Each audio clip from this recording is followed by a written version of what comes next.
Welcome to the Spiritual Principles Made Practical podcast. I'm your host, Scott Friedman, and today we're going to be investigating how to use our mind to access more energy because with enough energy, you can accomplish anything. The very first podcast that I recorded was about that. This basically made the case that there's nothing you can't do or create with enough energy. And the way that we access the unlimited energy that is really our essence is through our mind, or at least that's one way to do it. And so basically, what it comes down to is that every thought has a level of energy and a vibration associated with it. And the more that we act on thoughts that are uplifting and joyful and energizing and empowering, the more that we have that level of energy in our experience and in our life. So, it's simple but not easy, because you would think, well, geez, if it's that easy, I would just hang out and wouldn't act on any thought that didn't have either the profound level of peace or the sense of well-being or the exuberance of excitement and that various thoughts are tied to that, if it didn't have like an energy, an emotion tied to that thought, then let it go. Don't act on that thought. And you would think that that would be really easy, and it's conceptually easy to understand. Putting it into practice is a little tougher because if you're like me, you still have a lot of engagement in the dualistic world. I call it the world where there's separation. There's you and me. There's, this and that, right? As opposed to the world of being. And what happens is that the more that we relate to the world of being, the more energy we have, and the more exuberance, the more love, the more joy, the more happiness, the more peace, the greater stillness, the greater exuberance, all those things, that are states that are attractive to us, right? They're all only experienced in the present moment. In the present moment, there's no that's being in the zone, right? That's how a lot of people recognize that. And in being in the zone, there's no thought. There's only spontaneous. It's like words fall out my mouth. It's like I'm not like right now. I'm not thinking about what I'm going to tell you. I'm just like, okay, the words are just coming and going right out of my mouth, and that's how it is. And I'm in a centered, joyful state. So I trust that whatever's coming out is optimal for everybody involved, you, me, the universe, everybody. So it's, uh, but what I can do, right, is that, yeah, I mean, sometimes I got to sit down and feel like, well, I've got to write these checks and pay these bills, and I've got to input the data into QuickBooks for my tax returns, and all those things that are not necessarily like the most inspiring, joyful things in my life, but yet they're things that, at least in my mind, I tell myself, this needs to be done by you or somebody else, but it needs to be done. And so, it's acknowledging that there are mm, dualistic, worldly things that, in my mind at least, I tell myself I need to do. And um, I guess I'm not ready to have the level of energy and trust that says, don't do it. I like having good credit. I don't want to screw that up.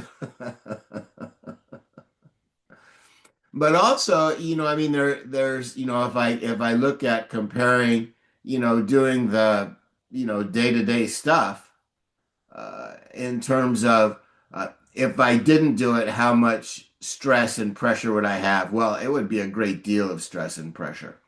And that when I actually get in to start, doing those things, it's like, I actually kind of fall into the zone. So it is kind of like I say, the beneficial behaviors on every dimension all have those characteristics of flow and being in the zone, even if it's inputting my data into QuickBooks, right? And it's like, and the reason I know that is that when I do that, it goes really smoothly, and I have no thought about how long it's taking me. I'm just kind of merrily going along and stuff, and it's like, okay, well, that's what being in the zone is all about, right? Is not having that experience of time and so on. So anyway, it's I believe that by uh, engaging and in that case, right, it would be engaging in a an activity that created greater peace, right? So I'm going to have greater peace, having that done than compared to not having it done. And that, when we're in alignment, everything in all the dimensions should line up, right? So if I'm in the flow and I'm in alignment and I'm only acting on thoughts that have emotions tied to them as best I can, then that should flow from everywhere from being aware of being and experiencing the well-being of being whole, all the way down to fixing the dog's food and doing my taxes and those kinds of things, right? Taking care of my wife, so uh, that energy should be the same, right? And it should make all those things work from career to finances to relationships to being at peace to living in well-being to excitement to having a choice about whether or not I'm going to engage in the mind and all of the joy of victory and the agony of defeat that's included in that, and it's all of that, right, lines up. And I'll tell you that it really does make a difference when uh, and I start to compare the joyful state versus the frustrated, angry state. And when I look at that and I go, okay, I'm creating comparison now, and so that I can appreciate the joyful, loving state because I know what the experience of a horrible, stressful, nasty state is. And it's like, okay.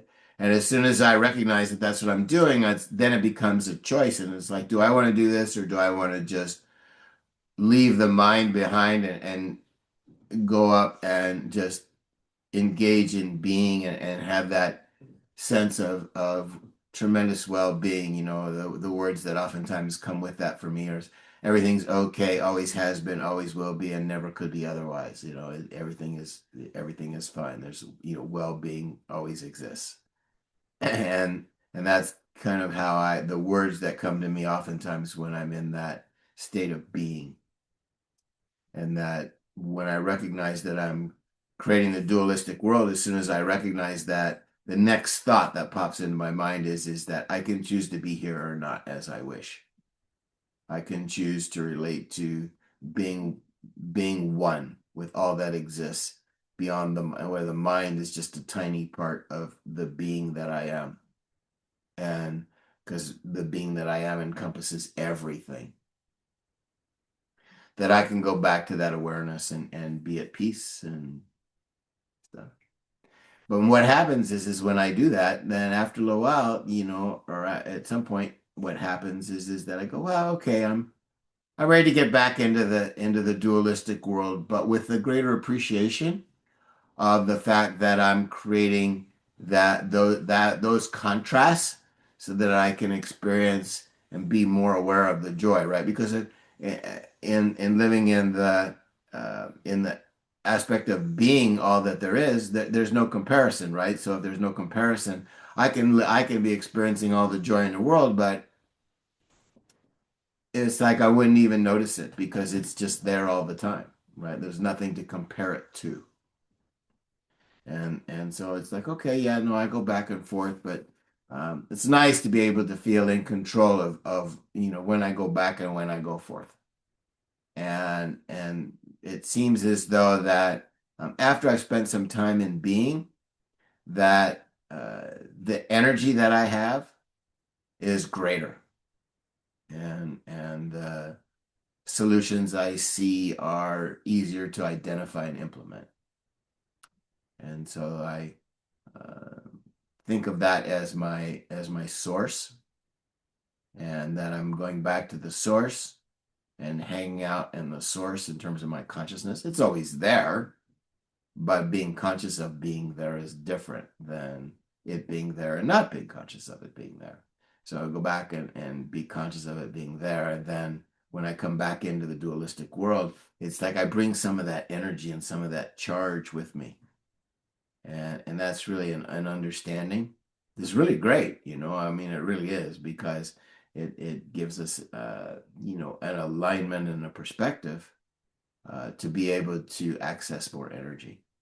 And that's one of the reasons we want the dualistic world, right? Is to experience this massive energy that we are and our ability to use it to create and so forth. And so that's maybe another way to access more of it. So anyway, that's what I have to say is that we can use our mind to create contrast, which it does automatically, at the direction of the will. And then we can choose in that contrasting state to act on thoughts that have the energy that we want more of in our life, whether it be peace and calm and just what I like to call the the mountain lake at dawn. Because so oftentimes at dawn it's so still that the reflection from the mountain into the lake is so perfect that you can't even tell where one begins and the other ends. And that's why I say that the stillness that is the mountain lake of the mountain lake at dawn. So you can have that, or we can have like off the charts exuberance, excitement, thrill. We can have like, depression, and as okay, I'm having depression as a means of contrast here, and I can do that as long as I want. Maybe I'll just touch on that depression and then move on because I don't really want to hang out there too long, just enough to appreciate the fact that I could create that too as a contrast if I want. And uh, and if I do it, I decide, I'm only going to do that for a few seconds. I got too excited in that. But it's nice to be able to be free of it whenever I want. And that's a real joy and a real pleasure and a real um, sense of relaxation, knowing that I'm not going to be stuck there. Anyway, I do thought coaching.